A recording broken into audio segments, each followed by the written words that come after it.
நமச்சிவாய வாழ்க. நாதன்தாள் வாழ்க. இமைப்பொழுதும் என் நெஞ்சில் நீங்காதான் தாழ்வாழ்க. வாழ்க வளமுடன். அனைவருக்கும் இனிய வணக்கங்கள். நிகழும் மங்களகரமான விசுவாசு ஆண்டு பங்குனி மாதம் 18ஆம் நாள் புதன்கிழமை அன்று சதுர்தசி திதியில் உத்திரம் நட்சத்திரத்தில் விருத்தி நாமயோகத்தில் வணிசை கரணத்தில் அமிர்தயோகம் கூடிய நன்னாளில் இந்த மகத்தான ஏப்ரல் மாதம் பிறக்கிறது. 2026ஆம் ஆண்டின் 4வது மாதமான ஏப்ரல் மாதம் மிகவும் முக்கியத்துவம் வாய்ந்த மாதமாகும். இந்த மாதம் பல கிரக பெயர்ச்சிகள், சேர்க்கைகள், நட்சத்திர மாற்றங்கள் நிகழ இருக்கிறது. ஏப்ரல் மாதத்தின் முதல் வாரத்தில் செவ்வாய் பகவான் மீனராசிக்கு பெயர்ச்சியாகிறார். சூரியன், செவ்வாய் மற்றும் சனி ஆகிய கிரகங்கள் இணைந்து மங்களாதித்ய யோகம், திரிகிரக யோகம் உள்ளிட்ட யோகங்கள் உருவாக இருக்கிறது. அதே போல சுக்கிர பகவான் ஏப்ரல் மாத தொடக்கத்தில் மேசராசியில் பெயர்ச்சியடைகிறார். மாத இறுதியில் ரிஷபராசிக்குள் பிரவேசமாகிறார். புதன் பகவான் ஏப்ரல் 11ஆம் தேதி மீனராசிக்குள் நுழைந்து சதுர்கிரக யோகத்தை உருவாக்குகிறார். ஏப்ரல் 14ஆம் தேதி சூரிய பகவான் மேசராசிக்கு பெயர்ச்சியடைந்து சுக்கிரனுடன் இணைந்து சுக்கிராதித்ய யோகத்தை உருவாக்குகிறார். ஏப்ரல் 17ஆம் தேதி சனி பகவான் உத்திரட்டாதி நட்சத்திரத்தின் 3ஆம் பாதத்தில் பிரவேசிக்கிறார். ஏப்ரல் 30ஆம் தேதி புதன் பகவான் மேசராசிக்குள் நுழைய இருக்கிறார். இந்த கிரகங்களின் அமைப்பினால் உங்கள் வாழ்வில் ஏற்படக்கூடிய சுப மற்றும் அசுப பலன்கள் என்ன என்பதனையும், அசுப பலன்கள் ஏற்படுமாயின் ராசிக்காரர்கள் செல்ல வேண்டிய கோவில் மற்றும் செய்ய வேண்டிய பரிகாரம் என்ன என்பதனை பற்றியும் விரிவாக காண்போம். பிறக்கப் போகும் இம்மாதத்தில் உங்கள் வாழ்வில் வளமும் நலமும் செல்வ செழிப்பும் பெற்று வாழ்வின் உயரிய நிலையை அடைய எல்லாம் வல்ல எம்பெருமானை வேண்டி விரும்பி கேட்டுக்கொள்கிறேன். கடகராசி அன்பர்களே, இந்த மாதம் திடீர் அதிர்ஷ்ட வாய்ப்புகள் ஏற்படும். குழந்தைகளால் மகிழ்ச்சி தரும் சம்பவங்கள் நிகழும். நண்பர்களும் அனுகூலமாக இருப்பார்கள். அவர்களிடம் எதிர்பார்த்த உதவிகள் கிடைக்கும். வெளிவட்டாரத்தில் செல்வாக்கு அதிகரிக்கும். ஆன்மீகத்தில் நாட்டமும் தெய்வ பக்தியும் அதிகரிக்கும். எடுத்த செயலை வெற்றிகரமாக முடிப்பீர்கள். பணப்புழக்கம் கணிசமாக உயரும். குடும்பத்தில் உறவினர்களிடையே இருந்த கருத்து வேறுபாடுகள் நீங்கி சுமூகமான சூழ்நிலை உண்டாகும். வெளிவட்டாரத்தில் மதிப்பு மரியாதை கூடும். சிலருக்கு புதிய வீடு வாகனம் வாங்கும் வாய்ப்பு உண்டாகும். மாத பிற்பகுதியில் குடும்ப பெரியவர்களால் நன்மைகள் நடக்கும். நண்பர்கள் உதவிகரமாக இருப்பார்கள். புதிய ஆடை ஆபரணங்களில் சேர்க்கை உண்டாகும். ஆண்களுக்கு பெண்களாலும் பெண்களுக்கு ஆண்களாலும் சில பிரச்சனைகள் ஏற்பட்டு நீங்கும். சிலருக்கு வெளி மாநிலங்களில் இருக்கும் புண்ணிய ஸ்தலங்களுக்கு செல்லும் வாய்ப்புகள் உண்டாகும். ஆனால் உடல் நலனில் கவனம் தேவைப்படுகிறது. வாகனத்தில் சிறு சிறு பழுதுகள் ஏற்படக்கூடும். தாயாருடன் கருத்து வேறுபாடுகள் ஏற்படக்கூடும். தாய்வழி உறவினர்களிடம் அனுசரணையாக நடந்து கொள்ளவும். அலுவலகத்தில் அதிக பணிச்சுமை ஏற்படுவதால் மனதில் சோர்வும் உடல் அசதியும் உண்டாகும். உயர் அதிகாரிகளிடம் அனுசரித்து செல்வது எதிர்காலத்திற்கு நல்லது. சிலருக்கு திடீர் இடமாற்றம், பணிமாற்றம் ஏற்படக்கூடும். எதிர்பார்க்கும் சலுகைகள் கிடைப்பதில் தடை தாமதங்கள் ஏற்படக்கூடும். தொழில் வியாபாரத்தில் முன்னேற்றமான சூழ்நிலையே காணப்படும். உழைப்புக்கு ஏற்ற ஆதாயம் கிடைக்கும். பங்குதாரர்களுடன் இணக்கமான சூழ்நிலையே காணப்படும். ஆனாலும் மறைமுக பிரச்சனைகளை சமாளிக்க வேண்டியிருக்கும். மாத பிற்பகுதியில் கொடுக்கல் வாங்கல் விஷயத்தில் எச்சரிக்கை அவசியம். குடும்பத்தை நிர்வகிக்கும் பெண்களுக்கு உறவினர்கள் மத்தியில் மதிப்பும் மரியாதையும் கூடும். வாழ்க்கை துணையின் அன்பும் அவர் வழி உறவினர்களால் நன்மைகளும் ஏற்படும். சிலருக்கு வெளியூர் புண்ணிய ஸ்தலங்களுக்கு செல்லும் வாய்ப்பு உண்டாகும்.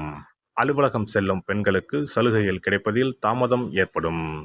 வியாழக்கிழமைகளில் தட்சிணாமூர்த்திக்கு நெய் தீபம் ஏற்றி அர்ச்சனை செய்து வழிபடுவது நல்லது. சிறப்பு தொகுப்பு. கண் திருஷ்டிகள் அகன்று தடைப்பட்டு கொண்டிருக்கும் காரியங்கள் நிறைவேற செய்ய வேண்டிய பரிகாரம் என்ன என்பதனை பற்றி காண்போம். வாழ்க்கையில் நல்ல நிலையில் இருந்தவர்கள் கூட திடீரென்று பொருளாதாரம் இழந்து மன கஷ்டங்களுடன் வாழும் நிலை ஏற்படும். இந்த நிலை எதனால் ஏற்பட்டது என்று ஆராய்ந்து பார்த்தால் பெரும்பாலும் அவர்களின் மீதான கண் திருஷ்டிதான் காரணமாக இருக்கும். கல்லடி பட்டாலும் கண்ணடி படக்கூடாது என்று சொல்வார்கள் அல்லவா, அது உண்மைதான். இது போன்ற பிறரின் பொறாமை கொண்ட கண் திருஷ்டியினால் பலரின் வாழ்க்கை சிரமத்திற்கு ஆளாக நேரிடும். இது போன்ற கண் திருஷ்டிகளிலிருந்து எப்படி தப்பிப்பது? இருக்கவே இருக்கிறது எளிதாக கிடைக்கும் ஊமத்தஞ்செடி. தெய்வ சக்தி நிறைந்த செடியாக கருதப்படும் ஊமத்தஞ்செடியின் காய், பூ, இலைகள் என அனைத்தும் தீய சக்திகள் விரட்ட பரிகாரத்துக்கு பயன்படுகிறது. பொதுவாக ஊமத்தம் காய்க்கு கெடுதலை அகற்றக்கூடிய சக்தி உண்டு. நம் வீட்டில் உள்ள எதிர்மறை சக்தியை அகற்றுவதற்கு ஊமத்தங்காய் தீபம் சிறந்த பரிகாரமாகிறது. தெய்வீக மகத்துவம் நிறைந்த ஊமத்தங்காய் மற்றும் பூவையும் எடுத்துக்கொள்ளுங்கள். வீட்டுக்கு அருகில் இல்லை என்றால் நாட்டு மருந்து கடைகளில் கிடைக்கும். இந்த 2 பொருட்களையும் மஞ்சள் தண்ணீரை கொண்டு நன்றாக கழுவி விடுங்கள். சிறிது நேரம் அவற்றிலுள்ள ஈரம் போக ஆறவிட்டு பிறகு அவற்றை ஒரு மஞ்சள் துணியில் குலதெய்வத்தை வேண்டி ₹1 நாணயத்தோடு சேர்த்து முடிந்து வீட்டின் நிலைப்படியில் கட்டி தொங்க விடுங்கள். இந்த முடிச்சை வெள்ளிக்கிழமை அல்லது ஞாயிற்றுக்கிழமைகளில் தயார் செய்து வாசல் படியில் கட்டுவது சிறப்பு. தினமும் வீட்டில் தீபம் ஏற்றி காண்பிக்கும் போது இந்த முடிச்சுக்கும் காண்பிக்கவும். இதேபோல் ஊமத்தம் இலைகள் கிடைத்தால் அந்த இலைகளை சுத்தமான மஞ்சள் தண்ணீரில் கழுவிவிட்டு அவற்றை கொண்டு வீட்டில் இருக்கும் விநாயகருக்கு திங்கள் கிழமைகளில் தொடர்ந்து அர்ச்சனை செய்து வர வேண்டும். ஊமத்தம் பூவையும் விநாயகருக்கு சூட்டலாம். 3 வாரங்கள் தொடர்ந்து திங்கள் கிழமைகளில் விநாயகருக்கு ஊமத்தை இலையால் அர்ச்சனை செய்து ஊமத்தம் பூவை சூட்டி வழிபட்டால் வீட்டில் உள்ள கெட்ட சக்தி நடமாட்டம் மற்றும் கண் திருஷ்டிகள் தீரும். ஊமத்தம் செடியும் சிவபெருமானுக்கு உகந்த இலை ஆகும்.